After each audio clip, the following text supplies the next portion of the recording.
Hello, and welcome to 6 Degrees from Cannabis. I'm your host, Tori Rerick, PharmD and holistic healer.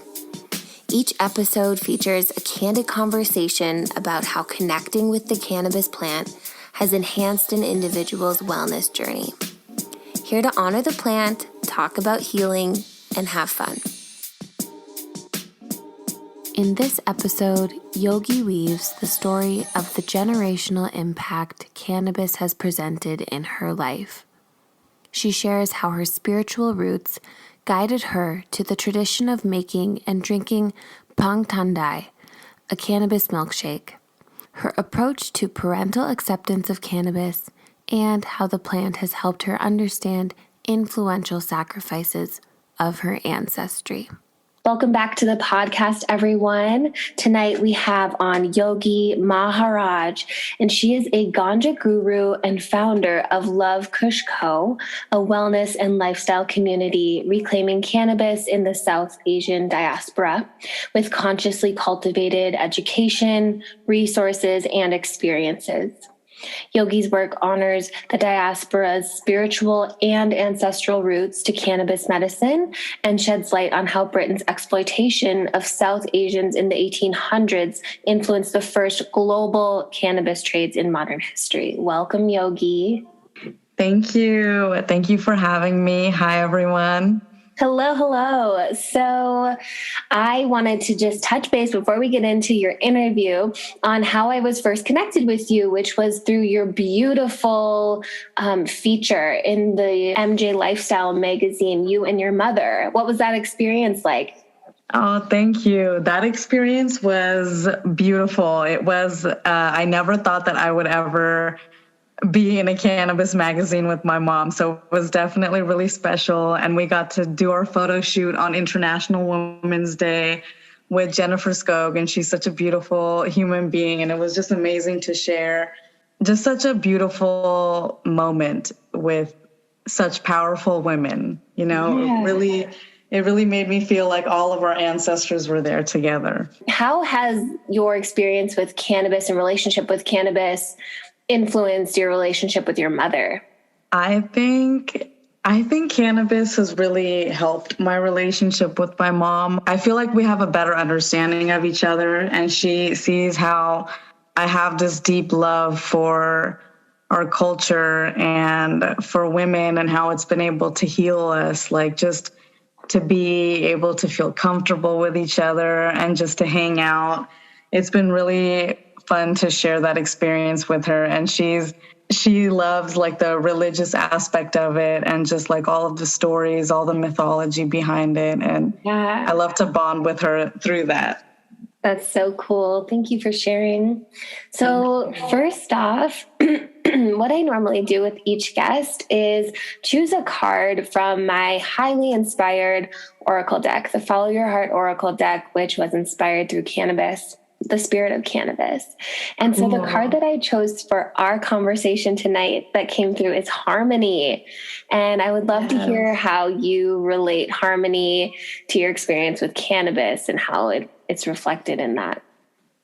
When I think of harmony and cannabis, I think cannabis really influenced me to live within my own harmony and to accept myself. And that has its own ripple effect with people around me. Mm-hmm. And because like cannabis has been able to open these doors of self-exploration, it's been able to heal a lot of wounds from my childhood and also help heal the people that I love around me. I feel like we are able to have this like balanced exchange of energy now because cannabis has like helped me understand my own boundaries and my limits and my strengths as well. This is so cool to hear. Thank you. I love that perspective and I'm resonating with that for sure. Thank you. So what was your original perception of cannabis? Did you grow up learning about it? And has it shifted since that first time? Yeah. So my first initial perception of cannabis was, I remember just like learning about it being weed. My cousins, my male cousins who were like my age or a little bit older than me, smoked it, and it wasn't like something that the girls were allowed to do. And so I just remember my cousins coming in after they smoke, and they're very happy. And me and my cousin would love to cook and try different recipes out. And they would just be they would like encourage us so much to like explore creativity while cooking so that they could, like taste these awesome recipes that we're making because they have the munchies. And so I never really saw it as anything bad. I just thought it was like something that was pleasant. It made them chill out. It made them mellow. But I never saw myself using it. I first thought that I would use it when my best friend in high school, who like I would study with and just do projects with and learn with, they had moved away. And they said that they tried cannabis for the first time. They smoked weed, and they said that it was a plant and that like it made them feel better. It made them feel relaxed. And I remember it being a really tough time in their life. And it was a tough time in my life as well. And so I didn't think anything of it. I was like, okay, well, I guess that's cool.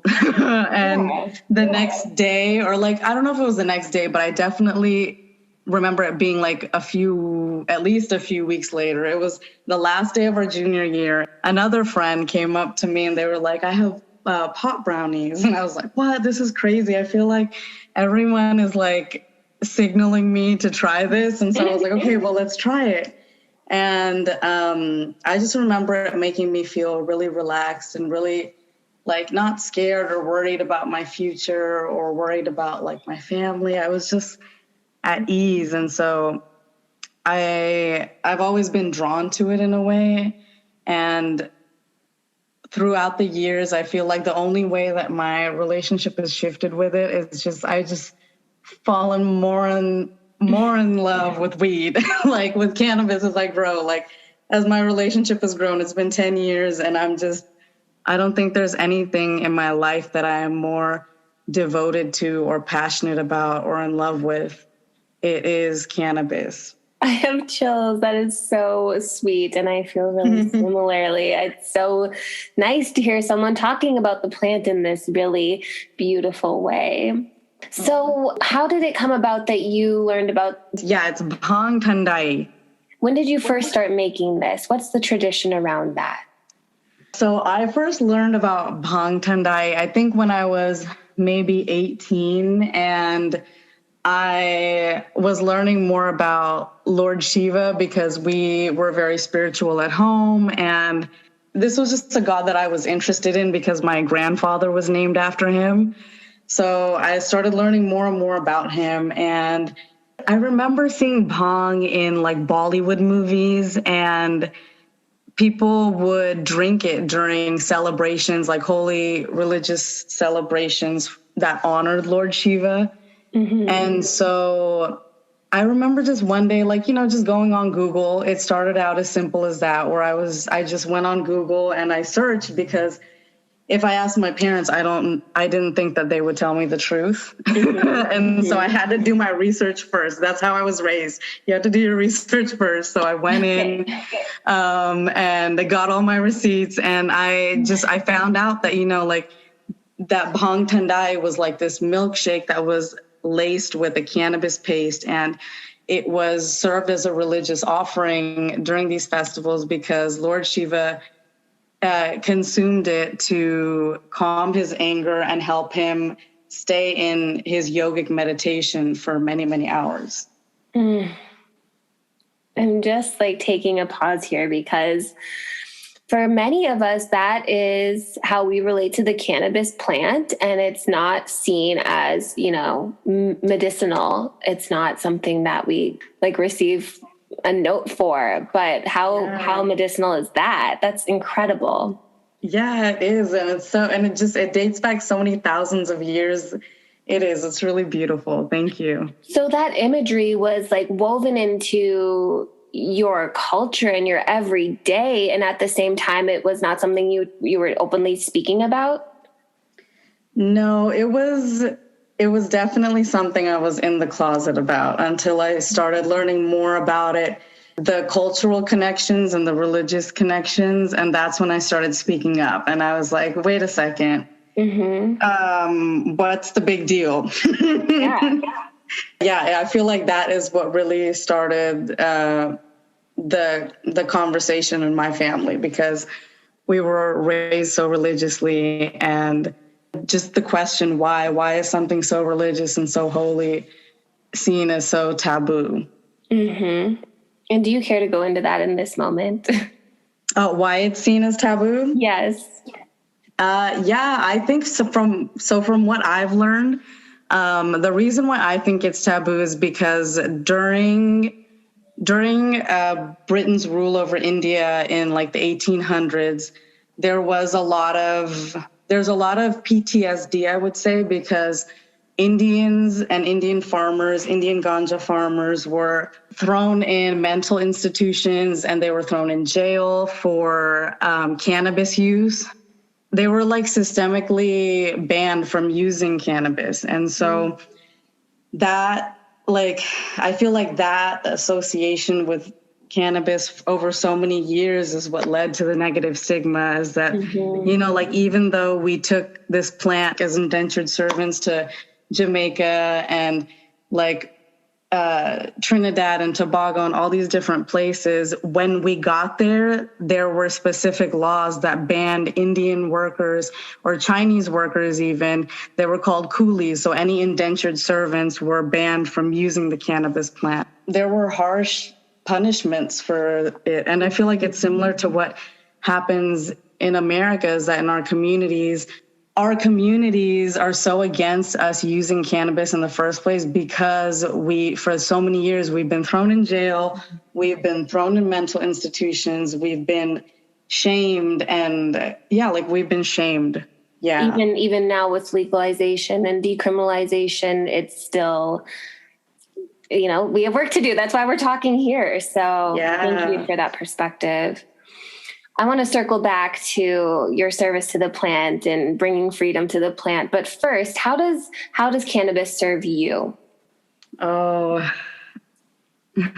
cannabis serves me in so many ways. It serves as a medicine for me. It's helped me control my anger and channel my anger, and also be able to center and ground my mind.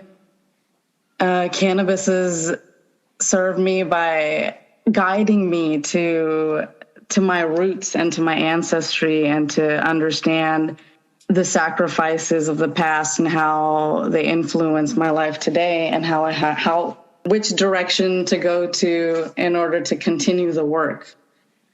Cannabis has served me by allowing me to be myself and make true connections with people, and not superficial connections, not people-pleasing connections, but it's just allowed me to be free in so many ways. And so that is how, that's why I have chosen to do the work that I do, because the plant is not free.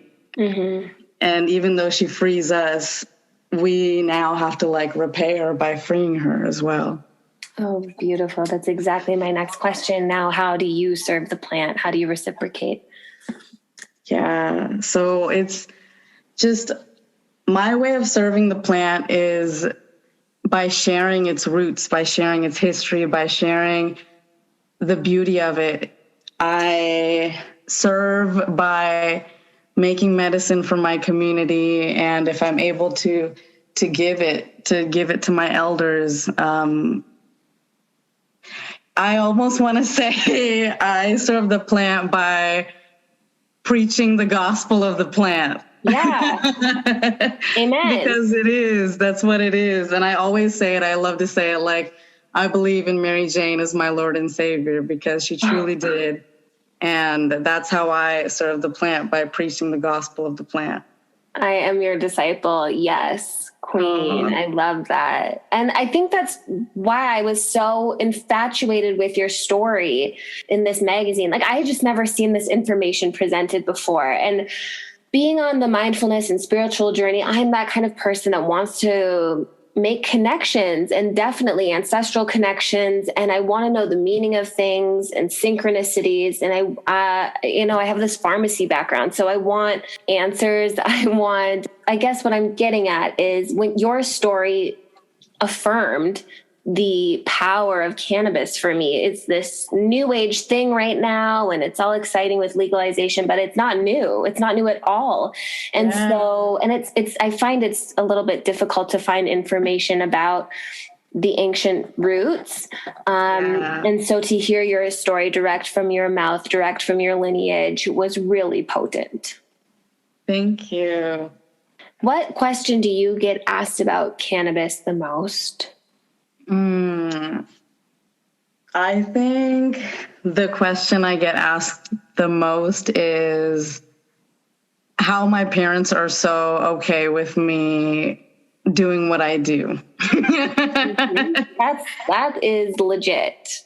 Yeah, I think that and that's a very hard question to answer because we went through a very long journey. It's been a long journey. It's been almost 10 years, almost 11 years now. And there was a lot. There was a lot of fighting, and there was a lot of having to prove my point. Even now, now that I've done all this, now it's okay, how are you going to make money off of this now? Right. But it's there's always it's still a constant journey. And I feel like my answer is that they probably still aren't okay with what I do. They don't understand what I do, but they support it. And they are just happy that I'm doing something that honors our culture and honors where we're from. And I think that that's all that matters to them, is that I'm doing something that makes me happy and is honoring where we come from.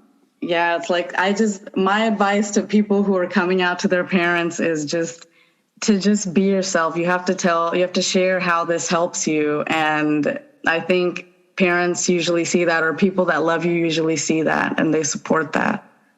Yeah, I had a really tough moment maybe a year ago. My father is from Nigeria, so there are some different cultural dynamics behind my career.